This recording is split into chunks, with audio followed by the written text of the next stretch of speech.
Tonight on Podcast Nightmares, Gordon travels to Connecticut to visit a one-man podcast on its way to being a one-trick pony. Host Robert seems able to the task, but Gordon uncovers a myriad of problems. Mood swings, a lack of guests, one mic, and no bourbon. Can Gordon pull Robocast from the brink of disaster? Or will the host self-sabotage and self-destruct? Tonight on Podcast Nightmares.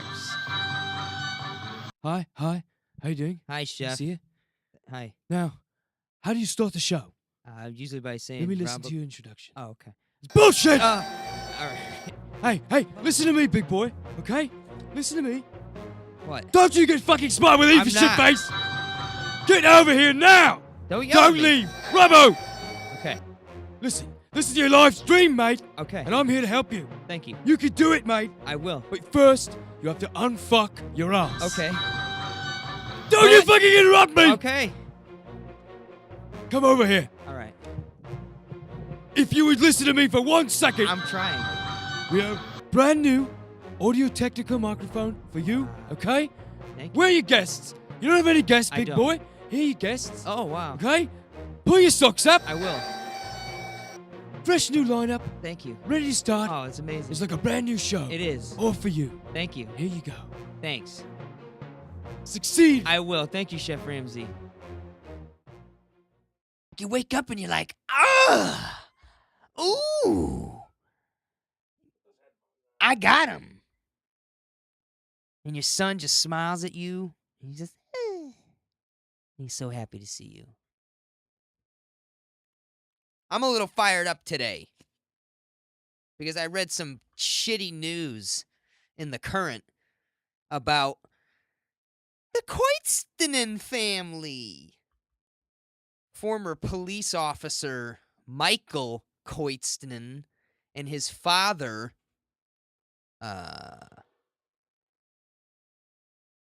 what's his dad's name? Well, Michael Koitstinen was the officer who killed Henry Dang in Windsor Locks after getting drunk at a Suffield bar. And apparently he got so drunk, it was one of those nights where you went to your car with your last beer. You took the bar glass home with your beer in it. That's how fucking drunk Michael Koitstinen was. He got so drunk, he took his beer home with him, drove back to Windsor Locks, and he killed Henry Dang, who was riding his bicycle on the side of the road. Koitstinen took his beer glass and he threw it out the window of his car into a woman's yard who happened to witness the accident. She saw Koitstinen kill this kid, murder this kid with his car. I don't know if he was driving a cruiser either. I think it was his personal vehicle. But she sees him murder this kid, Henry Dang, then throw his... Maybe it was, add insult to injury, it would be great if it was the beer glass had still had beer in it so she could visually verify there was alcohol in the glass. Throws his beer glass out the window into her yard as she's watching these events unfold. Then, of course, you know, if you know the story, lo and behold, first responder to the scene happens to be Michael's sergeant, what's his name? I'm looking, Robert Koitstinen. Oh, great. Perfect. This is a bad Robert. There are good Roberts and bad Roberts. Here's an example of a bad Robert. Robert Koitstinen. So, January 2011, Sergeant Koitstinen was charged by the state police with hindering prosecution and interfering with police for his actions on the night of Dang's death. And they fired him a year later, and then he immediately filed a grievance, and the labor proceedings began. And apparently now this jackass he's receiving $462,000 in a labor settlement with the department, which is fucking bullshit. The family of Henry Dang only got $425,000, and this jackass who he obstructed justice. He interfered with the prosecution. He lied about evidence He supposedly put his son in the back of the Windsor Locks police SUV, which if you know about police SUVs, the SUV is usually like the case of Colchester, that's the DUI enforcement vehicle. So imagine the fucking irony. You have a cop who's drunk, gets picked up by his father, who is his superior officer, in the DUI enforcement vehicle. The witness tells Robert Koistinen at the scene, hey, he threw a beer glass out of his window, and, you gotta, this fucking asshole is like, gives a just the most minute, aloof, cursory glance over the yard, just, I don't see anything. Well, I guess she's lying. The fucking witness is lying. It's like the fucking audacity. It's incredible. It's murder. Michael Koistinen murdered Henry Dang with his car. It was accidental. It was negligent. It's negligent homicide. He's drunk behind the wheel of a car with and obviously had a Cavalier. He was that kind of drunk because he's fucking walking out of the bar with the glass. Fuck it. Let's go. I need another harpoon glass. I dropped the last one off the coffee table. So. And then he throws the glass. Oh, shit. I just killed a kid. Fuck, I got a glass in here. Throws it out the window. Call my dad. Beep, beep, beep, beep, beep. Dad, I fucked up. Dad, get out of here, please. Hold on a minute, son. I'll be right there. Don't call anybody. Don't say anything. No witnesses. Gets down. Oh, I'll take care of everything, son. Don't worry. This town takes care of its officers. And I take care of my son. Drove him around a little bit. You okay back there, son? You sobered up yet? Don't worry about it. It's okay, Mikey. It's okay. We'll take care of it. Meanwhile, Henry Dang's fucking family is crying, and he's dead. He's fucking road pizza because of this dipshit. Now, I've drank and drive. I've driven while drunk, and it's not fun. Well, I mean, it's fun while you're doing it. If you have like ZZ Top, the album Tejas, Driving While Blind, that's great. You're driving while blind. But once you actually like black out behind the wheel, that's no es bueno. So don't drink and drive, people. Just take it from me. As a person, I've never had a drunk driving accident, never in my life. Never had a DUI. And I've known people who have had real close brushes. I've known people I have one particular friend. He knows who he is. I won't say anymore. But you are one lucky motherfucker, buddy. You got the luck of the Irish. Wink, wink. Anyways, so this guy, Robert Koistinen, obstructs justice, creates a conspiracy. I mean, the guy, that's nepotism at its finest. And in its purest, father to son. He gets fired from the department a year after this shit goes down. Then he doesn't go to jail. He doesn't, does he even get fined? Did I even say he got fined? They acquitted him of third degree hindering prosecution. So he was acquitted a year later, but he was removed from the department. So what I'm gathering here is he gets acquitted. He feels that he should be reinstated. No harm done. No harm, no foul. Well, unless you're Henry Dang's family. And he wants his fucking job back. You're entrusted to the well-being and the safety of the public. We trust police officers to. Now, we're all fallible, and cops have problems too. But this goes beyond like, well, I was just feeling a little depressed, and maybe just flew off the handle. No, he willfully he broke the law.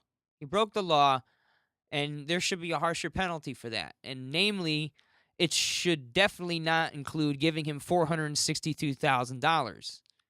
400 he and I was reading in the article in the paper. I thought he got awarded one settlement of 187 and then another one of 462. So if that was correct, that means he made more than $500,000. And Henry Dang's family, they received 425,000, but I mean, come on. You got to think of how much money someone could potentially make in their life. And in a kid at 15, you're not going to know you don't know for sure yet what he could have done with his life. So what kind of price can you put on that, the potential energy of that? That's what it is. It's just potential energy just sitting there. In the rawest form of understanding what was happening there is that energy contained in his body at the, under the will of his mind. It's just it's fucking saddens me. It enrages me. It confuses me. I'm left grasping at the ridiculousness of it all. Robert Koistinen is a criminal. Michael Koistinen is a criminal. Michael Koistinen murdered a kid. Robert Koistinen is an accessory to that murder because he obstructed justice. He might have been coming from a place of wanting to protect his son. I have a son, and I know what it's like to think that want to protect your child and wanted to keep it from danger. But you got to face facts. Your kid drove drunk and killed a kid. And that's that. It's sad that you were able to exploit the position that you had. It's sad to me that you chose to choose the dark side of the force and exploit your authority and abuse your privileges and abuse our trust and abuse our funds. The community pays for your uniforms, for your cars, for all your fun toys and all your cool gadgets. And we pay for all that stuff for you guys. We give you the privilege of protecting us. We give you the right to protect us. And our country has given police the authority. And this is how they choose to use it. And it goes down to an individual, and everybody is subject to the whims of the world on an individual basis. And sometimes those winds blow foul for people. So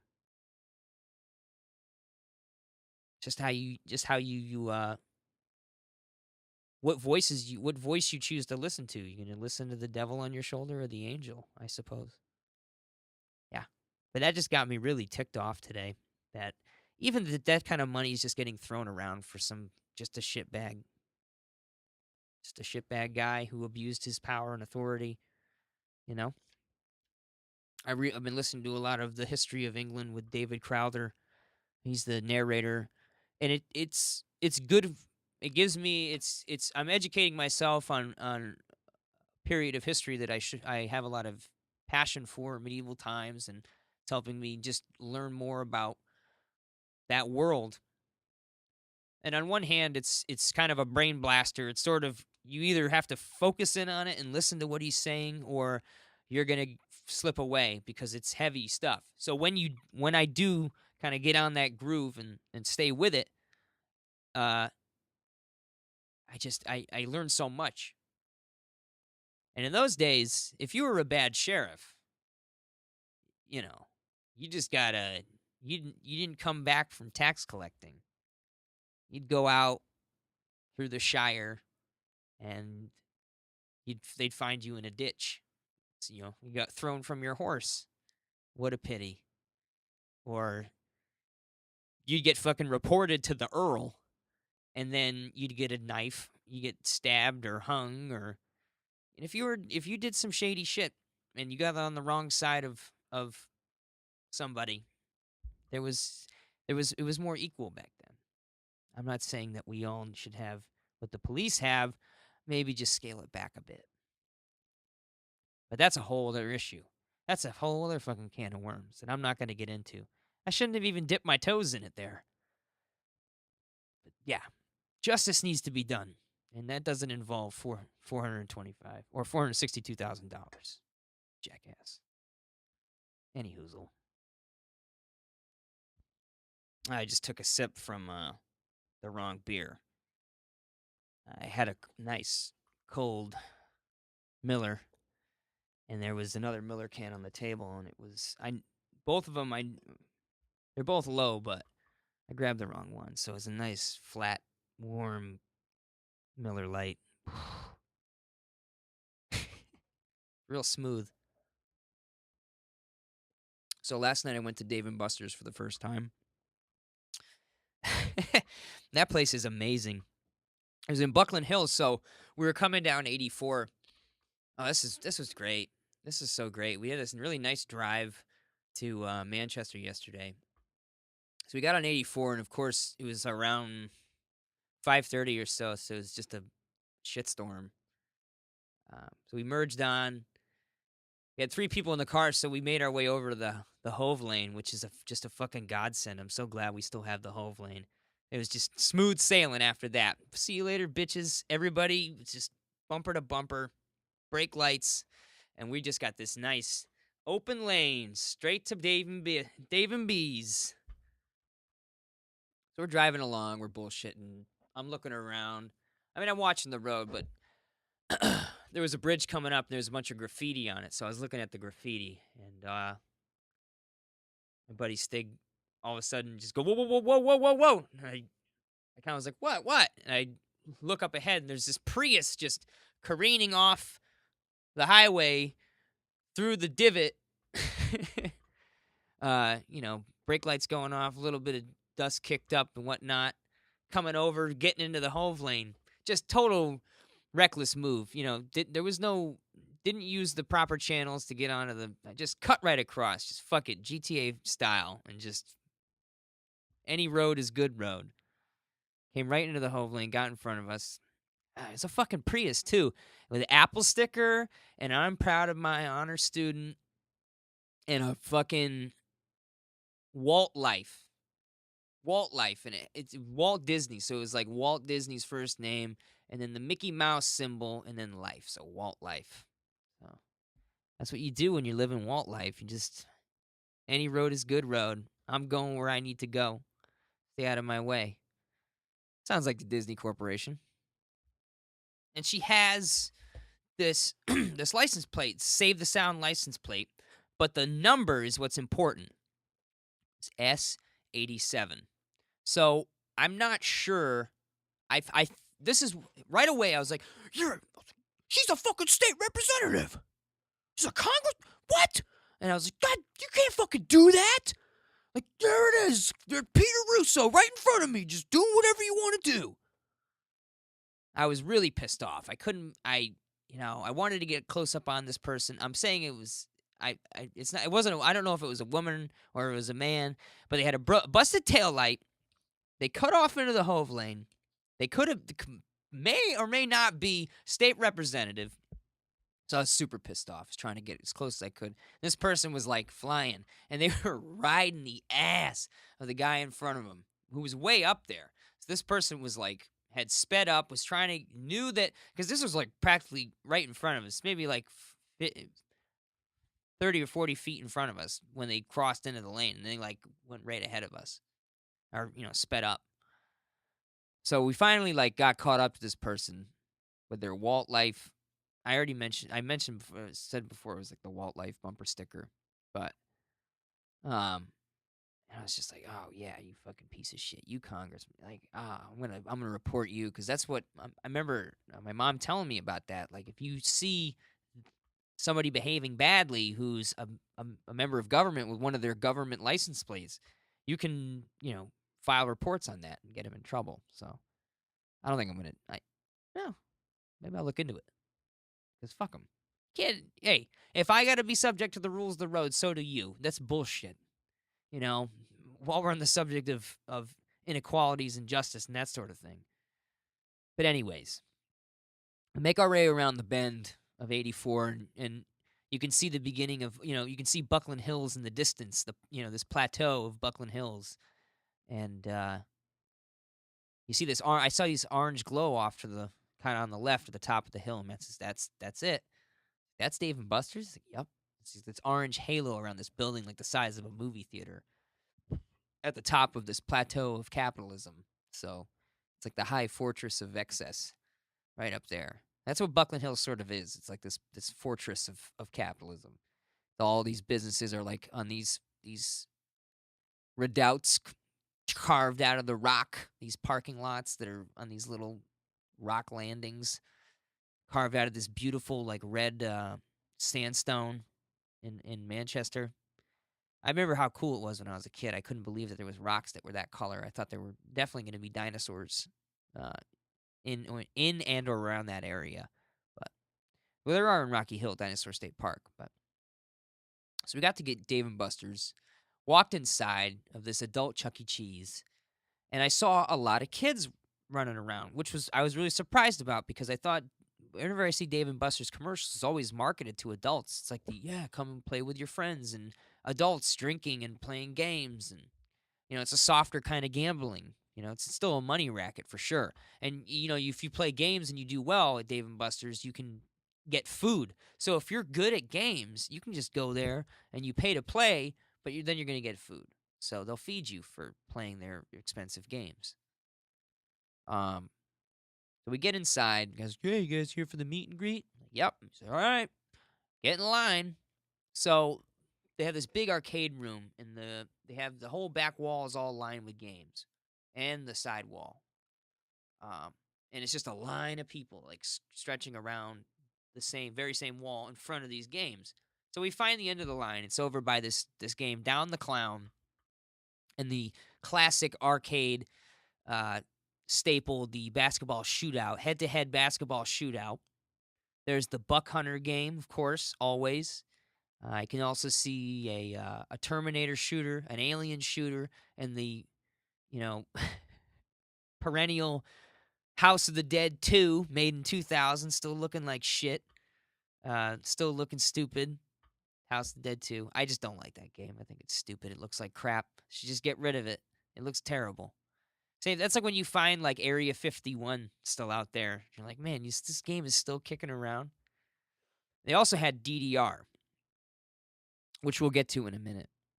So we're waiting around. We'd probably been there about 15 minutes, and this slick manager comes over. Now, this is not a racist thing. This is just a fact.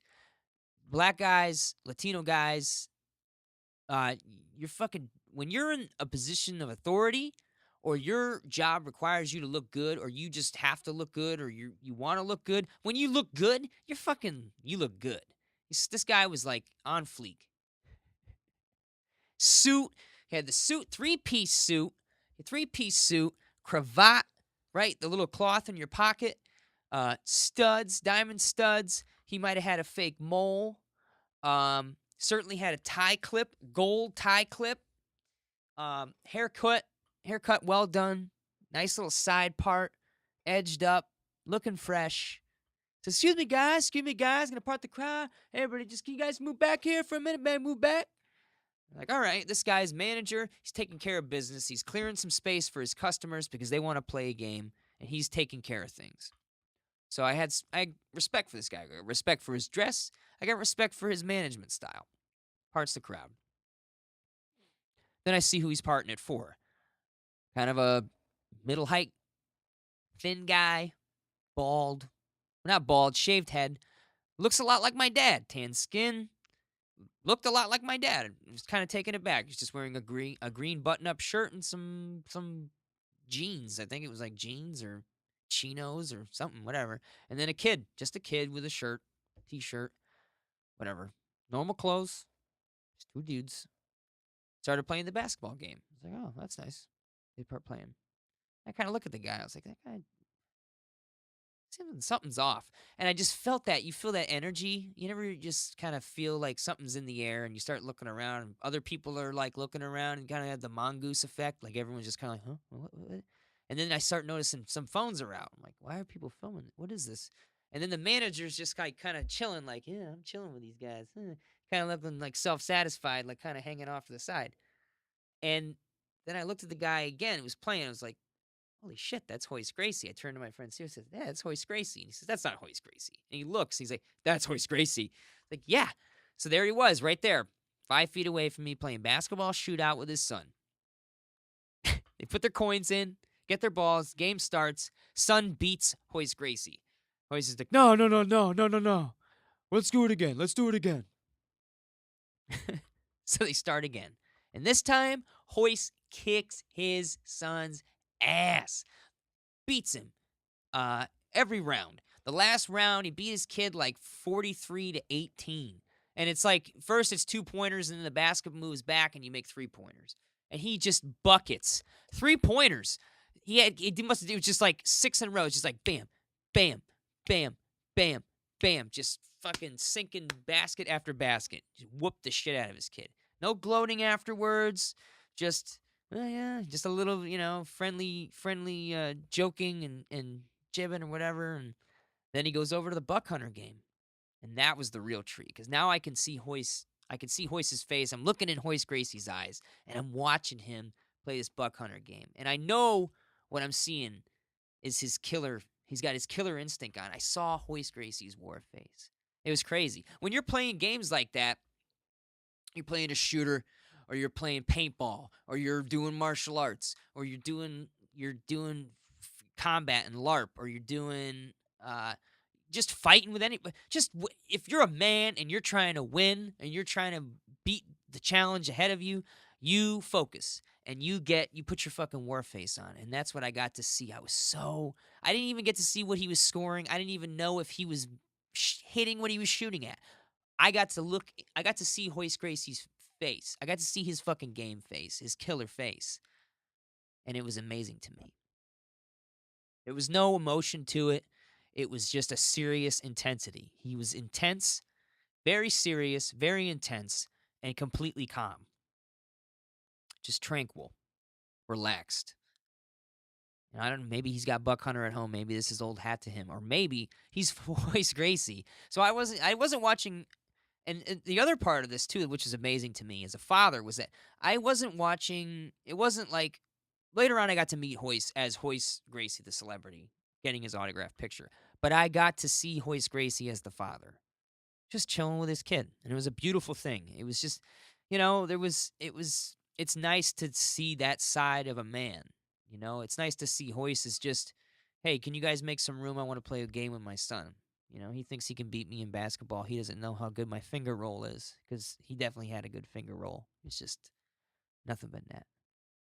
But I got to see Hoist Gracie just chill with his kid and play Buck Hunter and get his murder gaze on, because that's definitely what he had. It was awesome. He posted up with that toy shotgun and was just drilling. It was awesome. But the night went on, and we waited and waited, and we didn't probably get to see Hoist for like another 2.5 hours. So I sat back. We ordered some nachos. Steve and Matt got a couple beers, and then I sat back and enjoyed my favorite sport of all, which is people watching. I do a lot of people watching when I'm out in crowds or in public events, and I'm just looking for funny looking people. Not to be a dick or anything like that, but just because it's funny. It's just funny.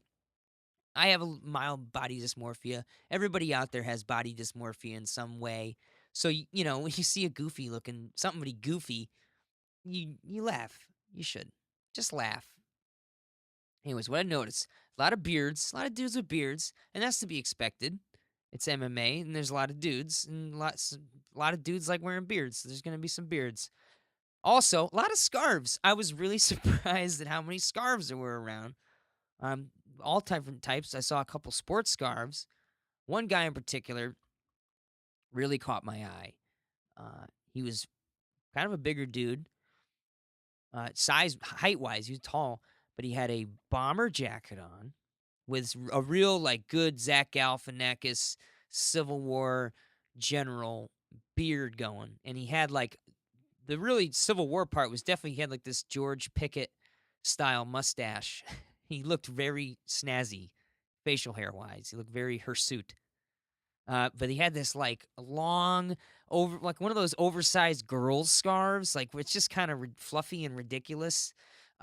Very long, wrapped around his neck, draping, going down over his chest, went down past the jacket. So it's like kind of the ends were kind of over his groin, and he sort of was like you imagine this very tall guy, but he was kind of like sauntering, sort of sashaying, kind of around the games, and it just everything fit, and I just busted a gut laughing. It was just really funny. I really should have taken a picture of him. There was a lot of things that night I should have taken a picture of. We got the group ahead of us. This guy was like a kind of I think he must have been like a high functioning autistic or something. But he sounded just like now. Don't hate me for saying this. Let me finish. All right, he sounded just like Special Ed from Crank Yankers, but not in like only in like that he had that What? Like that kind of. He really talked like this, but he was a completely normal dude. well, a little technical difficulty there. Sorry about that. But yeah, he was a he was a he just sounded completely ridiculous. But he was so funny to hear him talk. But yeah, I worked a 40-hour day today, and they think I can't take care of myself. Listen, I said to him, I'm a big boy. And he was a really cool guy. Like, he was talking with Matt all about fighters. Matt, he's like, You ever meet Forrest Griffin? and Matt was like, yeah, I met him. He's The dick, right? It's a dick. like they almost said it at the same time because Matt was going to tell him about how the story about how he was a dick to him, but they both said it like, Yeah, he's a dick. yeah. Anyways, not really making fun of that guy. That guy was actually really cool, but his crew showed up, and it was just like the typical. In my from what I've had experience with like the typical like kind of group home crowd, there was like a really skinny guy who smelled in a really oversized winter jacket. There was a shorter guy who looked a lot like Joe Pesci if Joe Pesci had done a lot of heroin and lost like all of his lower teeth because his lip kind of came up over his top lip like he had no bottom teeth or something. So he was definitely one to watch because he really looked kind of shifty, and he had an Affliction T-shirt on. So I don't like anyway. And then there was like another guy who seemed kind of normal, and then there was this dude who kind of looked like my old middle school music teacher, Mr. Coyle, but he had like a obvious toupee on. He was really out of place. Like I didn't know if he was like their chaperone or what, or he was like another guy because I didn't engage him in any conversation, but I just by looking at him, I was just kind of like, are you one of the guys or are you leading the guys? I couldn't tell because of just the distance he was keeping from things. Anyway, we made our way, but we made our way as we were making our way around. I noticed this other character skulking about the arcade games, and it was kind of hard for him to skulk. He's very tall. He's a very tall, willowy kind of guy, very pale, long, stringy, uh, brown hair. He reminded me of the butler from American Horror Story Coven, but taller and thinner. And in this like Michael Jackson sort of like thriller jacket. It was like it's one of those hipster H&M motorcycle looking jackets that wouldn't stand up to one good fall, but it had kind of these little shoulder pads on it. It was like sort of some, future fashion leather jacket. It was all junk. Flannel shirt on underneath that, black skinny jeans. Or no, were they black skinny jeans or was he like wearing baggy? No, I think he was wearing like just black sort of regular pants. Whatever. Doesn't matter. So he made the rounds a few times and I was like checking this guy. I'm like, why is he just walking in circles? Is he looking for somebody or is he looking for something? And then I realized he was looking for something. And he was just shy. He was shy. And he was waiting for his opportunity to access the DDR machine. And brother, when he did, Let me tell you something. That guy, he cut a rug. I don't think he put on a performance that I don't even think Saint Vitus, the saint of the dance, could have even have rivaled. This dude was so chill, so just is it unflappable? Unfazed, un, unf un, unperturbed by the challenge set before him. This guy, he was relaxing on this. They have a safety bar that keeps you from falling off the machine. This dude was laying back on the machine, like on the safety bar, elbows on the bar, with his feet just. Because his legs were so fucking long that he could just chill on the bar and hit all the buttons of these insane Japanese and Korean pop songs that was going. He killed it. He killed it. And it was like watching a baby horse being born or something like that. It was an amazing feat. We couldn't believe it. And that's what it was. He was waiting for his moment, for the crowd to part, for his anxiety to allow him to pass through the gap of the people and to make his way to put on his performance of a lifetime. And you know what? I think only me and my buddy Steve were there to see it. And I think it's for the best that he didn't see me, because he might not have put on that show. But he did, and he killed it. And then we ended up making our way up to the front. The dudes in front of us that joined up with the loud talker guy, they had actually gone around before, and they snuck in ahead of us. So they cut the group off right after them. So they got in twice ahead of us, and they only probably had to wait in line maybe like an hour or so. Fucking jerks. But anyways, we got in there. They let us in. They told us no personal photos. It's kind of a boner. But everyone was breaking that rule anyways, because who the fuck cares? And we got in, and first person to see was Fedor Emelianenko. And that's the reason. He's the reason why I came, was to see that guy. And man, a guy who's just ice. He has all the mysteriousness and the potential danger of the Siberian wilderness is all embodied within the eyes of Fedor Emelianenko. That dude is as Russian as it gets. And I mean that in all the possible ways you could understand, all the possible ways that the word Russian can affect you. I mean those ways. Fedor Emelianenko is a stone cold badass. And when I shook his hand, I didn't ask Fedor if I could shake it. Because first of all, let me back it up. I was thinking to myself, as I was approaching Fedor, it's like, okay, all right, you're going to go talk to Fedor. And I didn't think I was going to see him first, and it kind of threw me off my game. And immediately in my head, first thing was popped up was, thank him.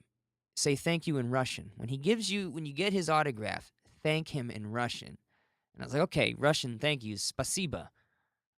I think. So I had a small enough shred of doubt in my mind to give me pause about saying it before I went up there, because I started going back over to where did I learn spasiba means thank you? Did I see it in a Vice documentary with Simon Ostrovsky, or did I see it in a movie and it really doesn't mean thank you? And when I go up there and say spasiba to Fedor Emelianenko, he's gonna punch me in my fucking face because I just called him a bitch or something. So I don't know Russian that well to be able to take that chance. But I really felt like, just say spasiba. It means thank you. Like, it means thank you.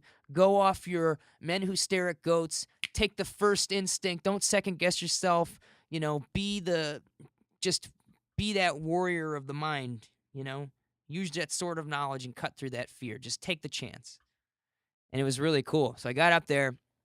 Fedor was signing pictures like a machine. Like, I watched him sign like 5 pictures in a row without looking up. He just was signing pictures over and over again, just doing his thing. He had a huge pile of signed photos built up. He was just putting in his time like he does in the gym with his training. But So these guys are these kind of he's had this entourage around. They were sort of joking and stuff. And they were American guys, and one of the guys was Russian. Um, and so the guy gave me one of the photos, and I said, "Can I shake his hand?"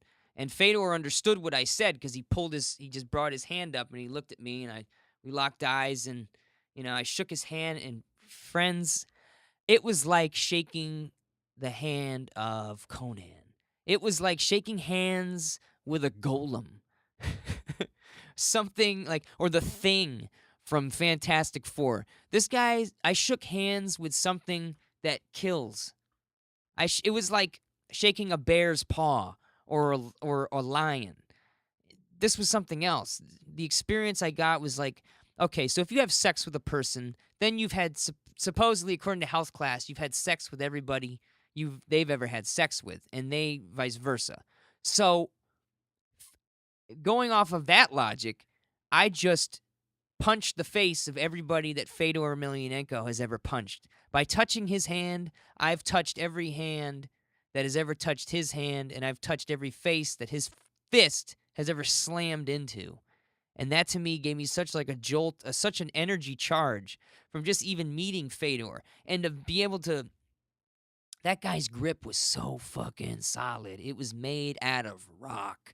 And by far had the heaviest handshake of any of the other any of the four people there that night. Fedor had just his hand was it was just dense. It was just dense. It was what I expected Fedor Emelianenko's hand to feel like. The guy is heavy. Not as tall as you'd think he is.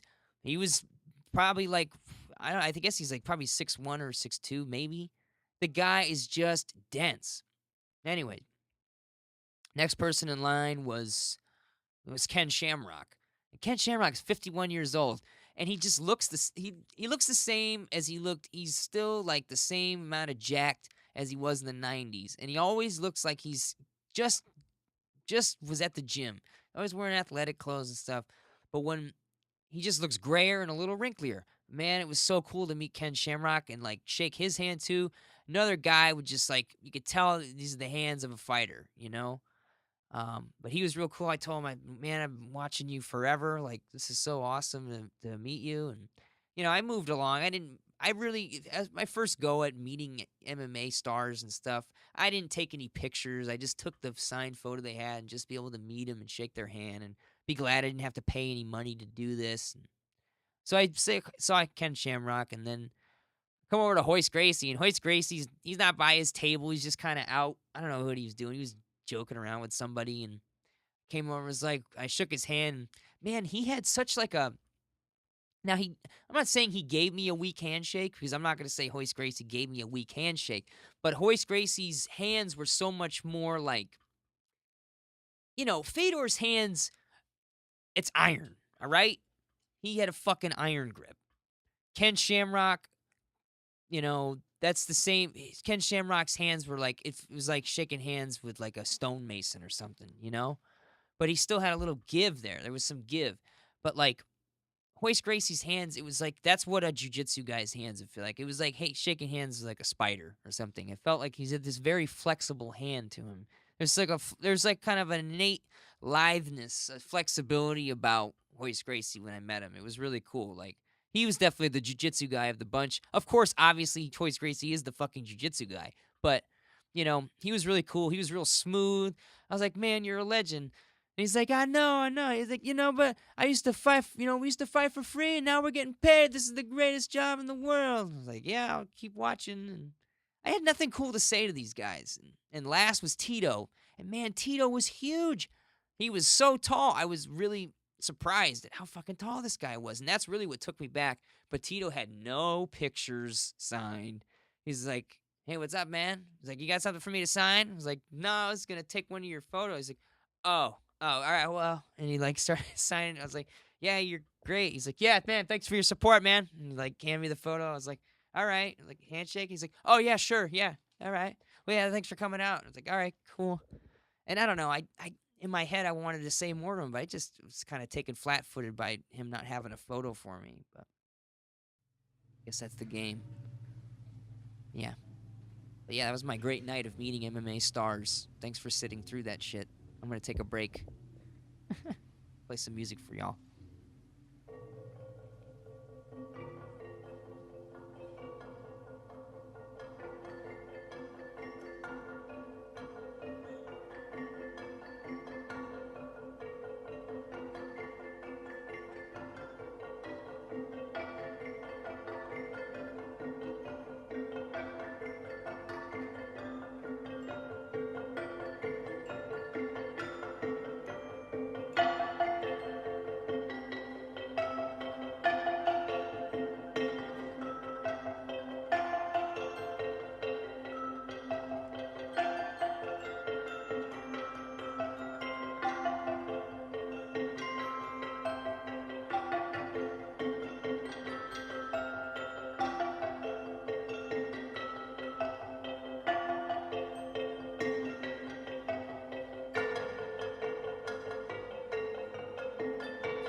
Welcome back. That was Sigur Rós. He's a singer from, I think he's from Norway. And that song was called Odin's Raven Magic. It was really cool as that xylophone sound you hear in the beginning of the song is actually uh, four guys playing this improvised xylophone made of rocks. They're probably the size of like a human foot, but they're this type of rock that it makes like a ringing sound when you hit it. And I've found rocks like that in the wild before. A couple of my friends have probably seen them too. But yeah, if you guys have noticed, there's a quite a different change. There's quite a change in my voice. While we were on that music break, I contracted some a deadly bronchitis sickness that had me laid up for a little while, and I'm coming out of that now. It seems like every 3 years or so, I get a bronchitis, and maybe the next year I'll get the flu, or the year after that I'll be fine. But it just seems like these things come back around. You never can avoid something during the winter, but that winter is ending. You look outside, and the days are becoming warmer, and the birds are singing. Yesterday, I was on my walk at work, and it really was one of those kind of equalizing days. It was 60 degrees outside. Well, maybe that might have. I think it was only around lunchtime. It might have just been from around my car when I had my phone out, but it was definitely at least 55, and that's really was amazing. It's good to be outside on days like that when you can see the transition of the seasons and you can hear the birds and the animals waking up and you can see the evidence of that all around you. It's important to be outside and to see that. It'll make you feel good and it'll get you centered and it'll give you a peace of mind. Give you something else to focus on during your day. So, and I like that song too because I got it sort of through the rabbit hole of watching behind the scenes stuff on Vikings, and this guy collaborates with some of the people who from Wardruna that play on the music for Vikings, and it's all good in that hood. I like all that stuff, and he's got some really cool music videos. Guy Sigur Rós does, um, and also just brings it back around. If you haven't been watching Vikings yet, you really should. The first episode of the season, Mercenary, has one of the best battles of the whole series so far. If anyone's been following along and hasn't caught up yet, definitely check it out. I'm not going to give any spoilers away, but it's got one of my favorite moments. One of the best, just one of the best moments of the show so far for me as a fan of battles and generals and the struggles of humanity. It's it's got some good moments, and I really like seeing when tactics work and when tactics fail. And I like seeing it accurately represented on television. It gives people a clear picture, a clearer picture. It takes less more. The more these shows can do to take the romance and fantasy out of history, the better. Um, it's not making a show more gritty. Isn't trying to cheapen it or sex it up. I think that there is a you have to really take things at face value, that apply that our new favorite phrase, it is what it is. I don't really like saying that. I feel like I'm settling when I say it is what it is. I feel like there's so many better ways to elaborate and to expand your opinion. So, but yeah, expound. I'm sorry. I think right. Yeah. Well, only I know. So on that similar subject, Game of Thrones is going to be coming out. I saw the season 5 trailer. I think is it season 5 or season 6 now? I'm trying to whatever. The new season is coming out soon, in mid-April, and the trailer is pretty amazing. You guys are definitely checking it out. Do yourself a favor, give it a look. It's really cool.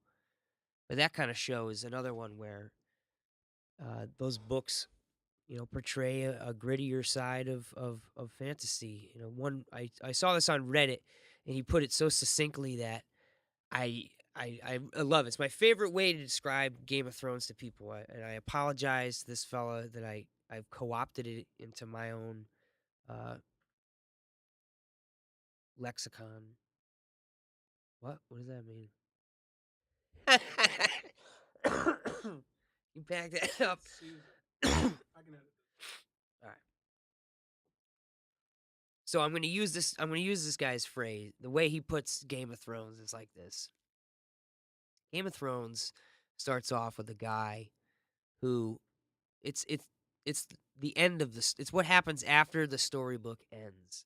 So the brave warrior, the mighty brave warrior, is deposed the evil king and has won the beautiful princess. And, all the shining heroes have done their duty, but now the it's over, and everybody's packing up and going home and having to settle with life. The war has ended, so things have to get back to normal, and normal things, require more.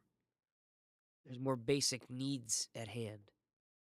So, the warrior king realizes that winning wars doesn't govern kingdoms, and just because you're mighty on the battlefield doesn't mean you're smart or particularly kind or understanding. And he realizes that the princess isn't just some prize, that she's a person that needs to be understood. Uh, that the I'm fucking I forgot this fucking guy's story, the whole thing. But anyways, Game of Thrones is that's some real shit. That's what really happens. Armies need to maneuver and outplay one another. Politicians need to use resources as much as they need armies, and armies need those resources to survive. So it's all tied up in one nice bundle, and that's why it's so important that that you guys all keep in mind Tywin Lannister's dead, and that guy is the one who was holding a lot of things together. So things are going to come into chaos this next season of Game of Thrones. I hope everybody's ready. Hope you've read the books and prepared yourselves. Hope everybody's up to date. And if not, you're going to be on the edge of your seat because shit's about to go down. Take it from somebody who loves this series, loves all these books. You guys are definitely going to be entertained. It's going to be the best season yet, I feel, by far. It should be, at least. If it's not, I'm going to be pretty pissed. But a lot of stuff's going to change, and it's going to end with a bang. I'm already calling it right now. Sorry if my nose is totally taking over this conversation. I'm really plugged up with this death congestion. First thing I'm doing when I get out of here is I'm going to buy that neti pot. I said in that previous episode is one of those things that I always say I'm going to do, and I never do. But you know what? I'm tired of sounding like whatever. A fucking doofus. My nose all plugged up. So,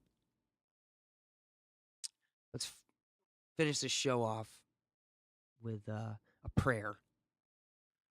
And I just pray that everybody here gets wiser and gets stronger and gets healthier this spring, and that y'all have a good summer and a fall and a winter after that, and everybody just improve. And let's cut this bullshit out of this right now. Let's not have this stupid prayer in the show. Cut it. It's pretty dumb. It's dumb.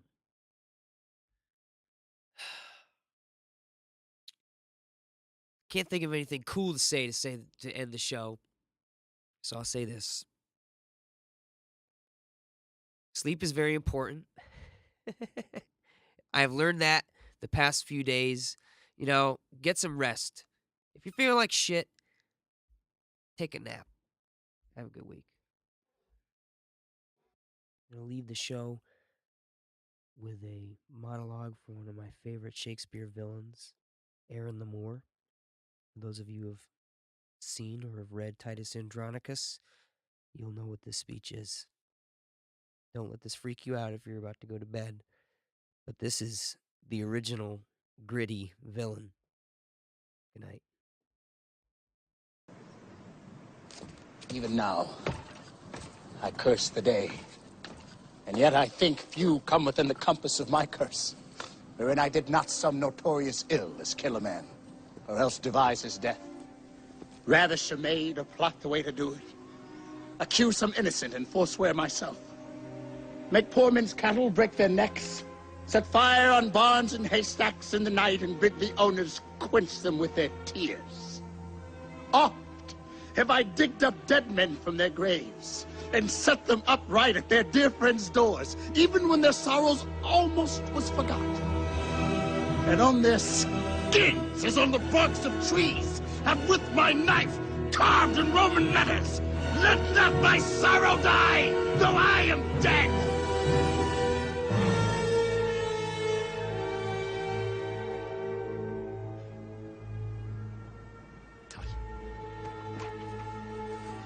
I have done 1,000 dreadful things as willingly as one would kill a fly.